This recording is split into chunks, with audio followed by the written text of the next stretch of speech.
Hi, welcome to Animal Science 100. I hope you're going to find this course an interesting and exciting exploration of the topic of animal health. A topic that, believe it or not, truly affects each and every one of us, every person, almost every day of our lives.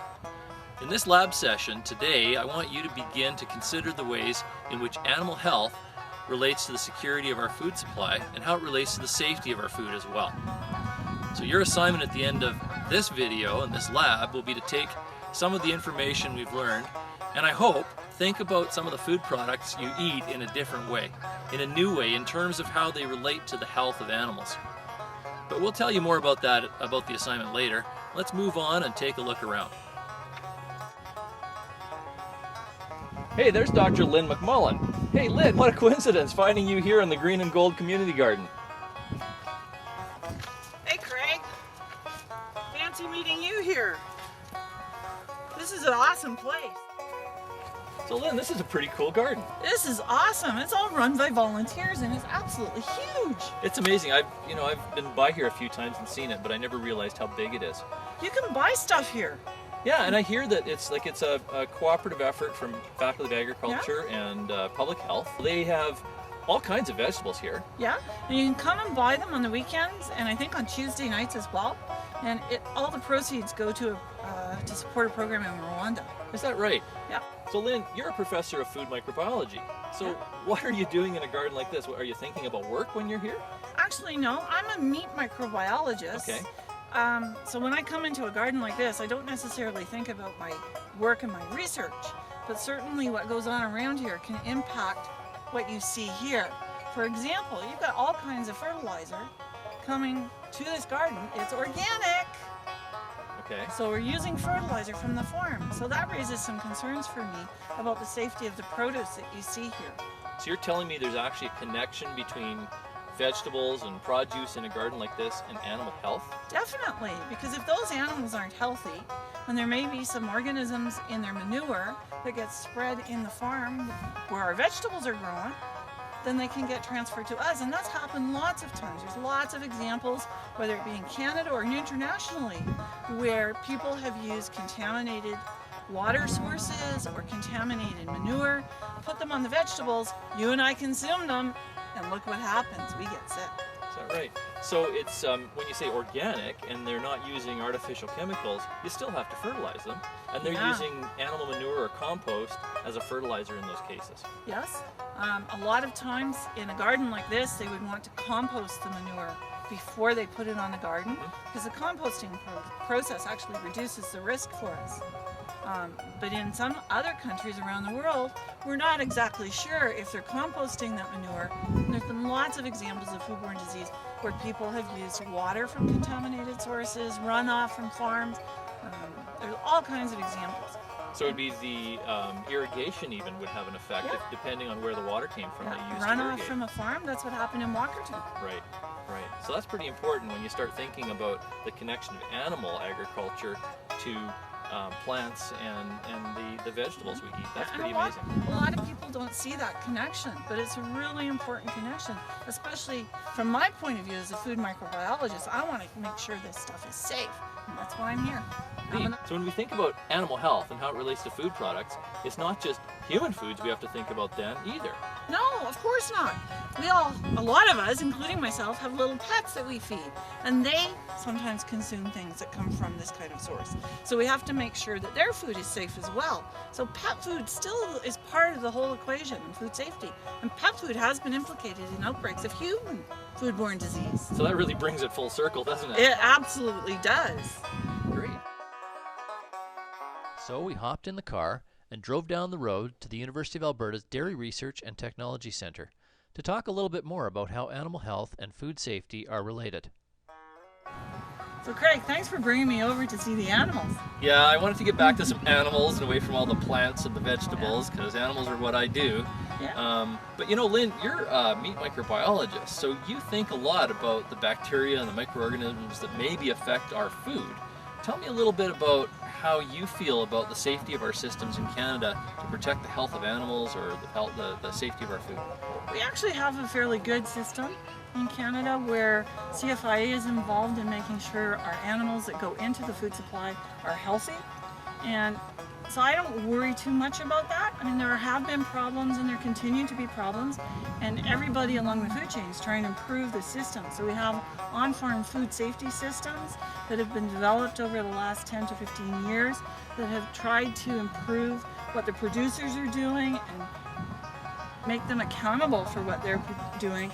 So that leads into our food supply. So I have fairly good confidence in the safety of the meat supply that we have today. Sure. And of course in Canada we have well-trained veterinarians and people like that, so that when you see a signature on a piece of paper saying that things were done properly, we have some assurance that really they knew what they were talking about. Most of the time, yes. We've got some dairy cows behind us, Craig. Do you think you eat those? Well, not maybe those ones, but certainly, yeah. I mean, we eat dairy cows. They don't all end up as your steaks, but they certainly do end up in hamburger, don't they? They definitely do, and that's why we have the term hamburger disease. But I'm going to talk about that later in the term. Yeah, I know you don't really like that term. No, not at all. Not at all. But Lynn, you eat meat. I mean, you're a meat microbiologist. You eat meat. I've been out for lunch with you, and yeah, give me a steak rare, but not a hamburger.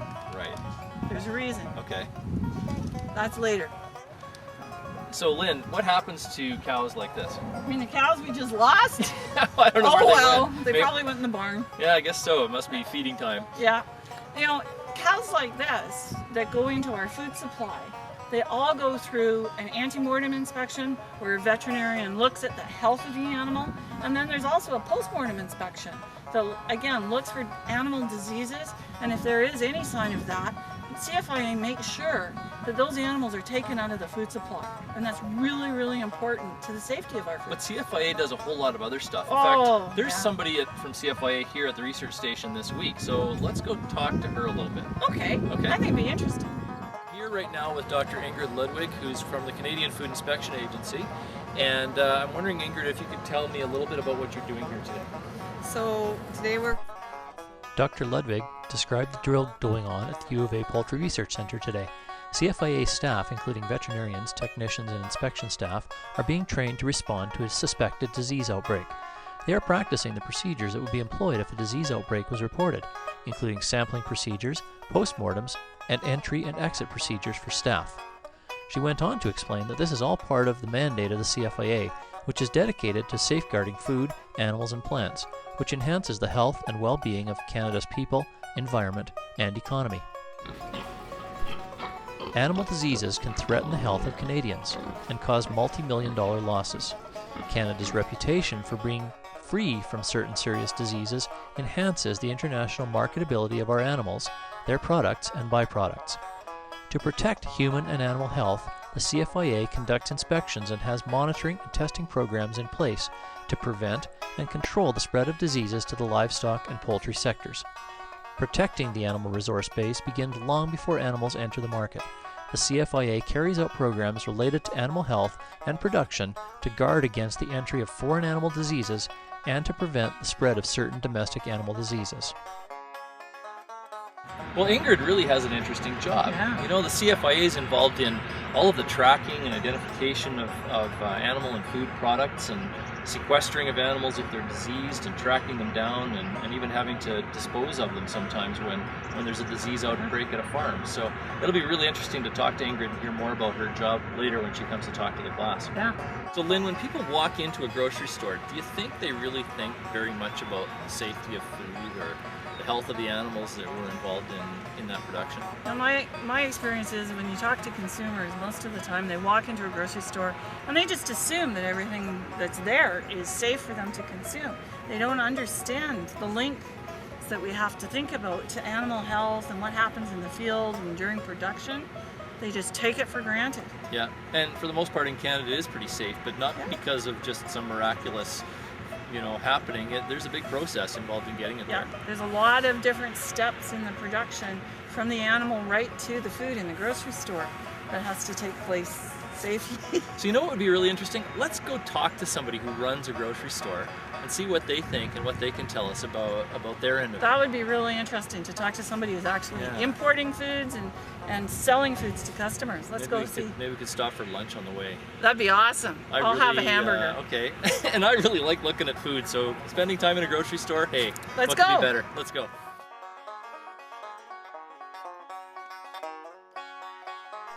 Well, we didn't stop for lunch, but we did make our way down White Avenue to K&K Food Liner, which is on White Avenue and about 99th Street.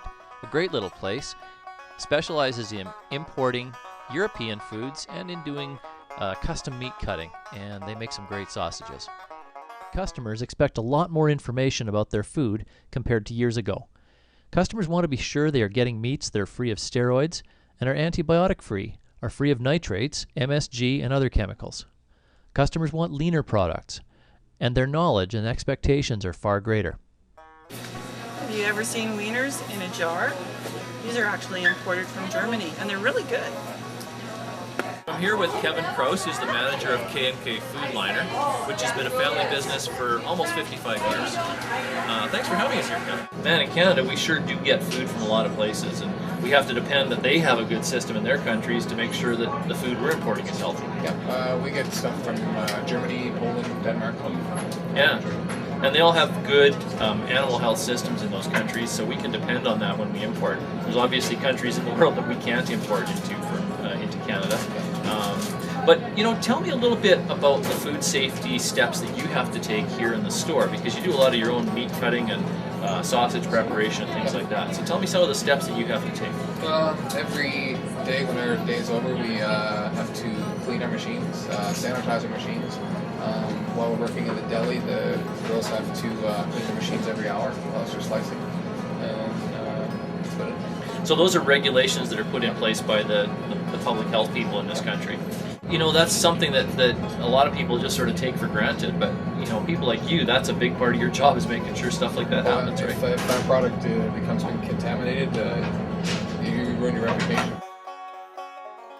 In Canada, food prepared and packaged in premises inspected by CFIA are marked with the registered establishment label on the package.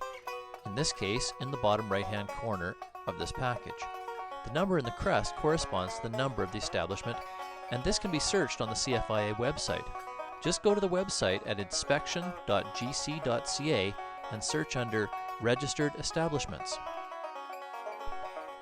Well-publicized events that affect animal health or are related to animal health can affect the supply of meats to stores like K&K. When BSE was found in Alberta a few years ago, or when avian influenza was found in British Columbia a few years ago, those ripple effects were found in stores like this. We spent a few more minutes in the store looking at all the foods, the many places around Europe where they came from, and developing a really good appetite. Then, courtesy of K&K, we went for a quick lunch in the park before we headed back on the road.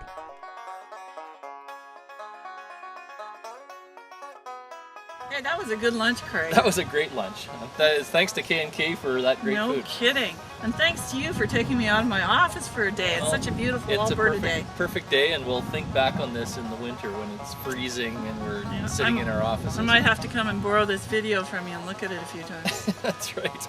So, Lynn, who looks into outbreaks of foodborne disease in Alberta? Well, that would be Alberta Health Services, but they do that in conjunction with the provincial labs.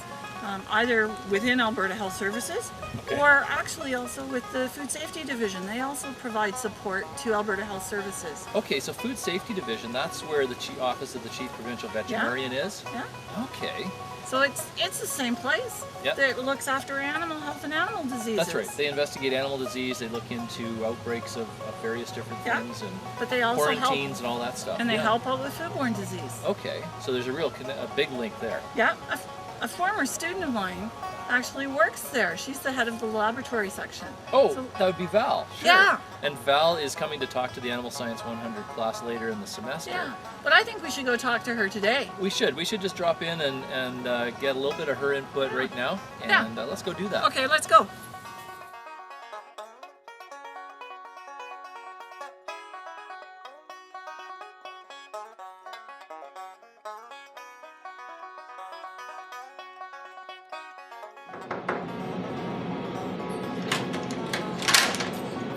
Hi, Lynn. Hi, Craig. Come on into the lab. Well, thanks. So, Craig, what brings you here today? Well, Lynn and I are making a video today looking into some of the things that we're going to be covering in the Animal Science 100 class this year. And I know you're going to be coming out to talk to us later this semester, but I wanted to give the students a bit of an understanding of what you do here. So could you tell us a little bit about that? Sure, absolutely. So Craig, I'm the section head of the biology section, Okay. and we actually have 5 different work units. Okay. So we have a food microlab, a vet microlab, immunology, virology, molecular biology, and parasitology. And the biology section is actually only one section of 3 in the agri-foods labs branch. We also have a chemistry section and a containment level 3 lab. Oh, so that's pretty high-tech stuff then that you're doing here. Yeah, and we do a lot of diverse work. So we work on everything sort of a gate to plate focus. So we're analyzing samples from animals as well as from food. Okay, so you're working with the public health people then if there's a food safety issue or something like that? We do work with public health people as well as with regulatory agencies. So we work with other areas in the department as well as the Canadian Food Inspection Agency. Okay, And we also do work with public health inspectors. right, and of course with the private veterinarians who are doing work as well, if there's a disease investigation, then the veterinarians with Alberta Agriculture get involved with some of those. Absolutely. So we actually provide support to our division. So we have veterinarians and epidemiologists and the chief provincial veterinarian here in our division. So we're providing the lab support to help look at things like foreign animal diseases or if there needs to be a disease investigation. So it's not just veterinarians working here then, you're a microbiologist, and there's a lot of other people working in the animal health field. Absolutely. We have people with all kinds of different expertise, different educational backgrounds, so a lot of diversity. So this is important then to help ensure that Alberta producers can sell their products internationally and that we have a system that we can tell the world that we look after our animals well and that we can diagnose a problem early. Absolutely. It's really important that we're able to do this type of work so that we can really protect our trade reputation and to ensure that we maintain our market access. So that's a huge job that you have here with the Alberta government. Yes, it is, and I'm looking forward to telling you guys a lot more about what kind of work we're doing and the kind of programs we're involved with. Wow, and the students will probably have a lot of questions for you, so I get ready. certainly hope so. Thanks, Bill. I Great, appreciate it. thanks.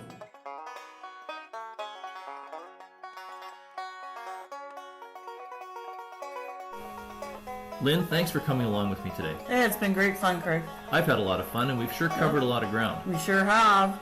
You know, we've only really begun to discover what a huge area this is, and over the course of the next 13 or so weeks in this class, the students are going to come to understand a lot more about animal health, about disease surveillance, about food safety, and a lot of other related areas. Yeah, I'll come back later in the term and tell them more about some food safety stuff.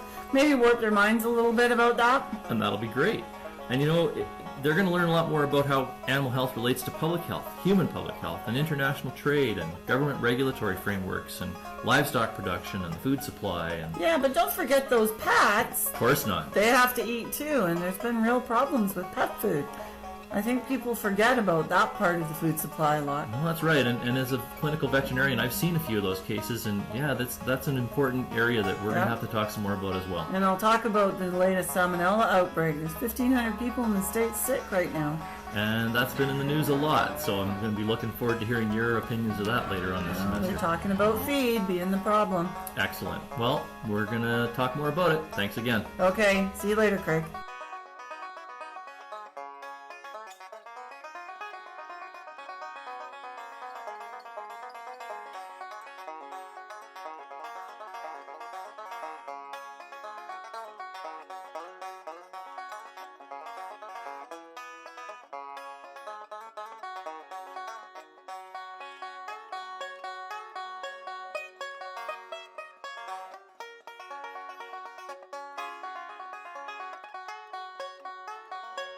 Oh man, what am I talking about here? Hang on a second. Blah, blah, blah. It's just product of Canada. That one? Oh, I think I... Point it out. What is it? Look, Bird poo. we've got some bird poo on the bench where people put their lunch all the time without thinking about it. Hand sanitizer. Hand sanitizer. Never go anywhere without your hand sanitizer, your trusty hand sanitizer, which I already did. So Craig, on the biology section, or see on No, 2 bags you do, 2 for 7.